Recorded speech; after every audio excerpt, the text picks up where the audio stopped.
Ito po ang machine dito sa Robinsons na Balikes. Opo sa Felix, DTF operator ng Honjet. Araw-araw naman ito nagagamit. Na may 61 meters kami yung nairan dito this week. Ito po ang heads. Cupping. Headline. Nasaan ang wiper after headline? Nozzle check.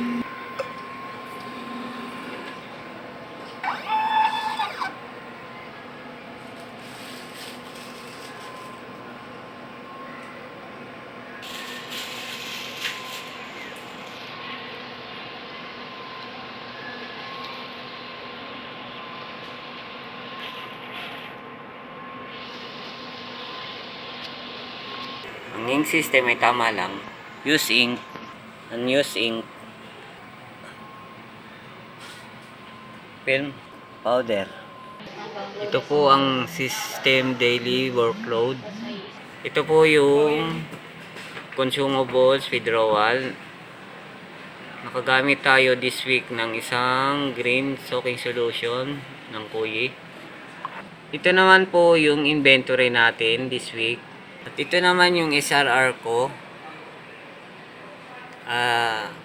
Last week pa to, unserved pa po ito.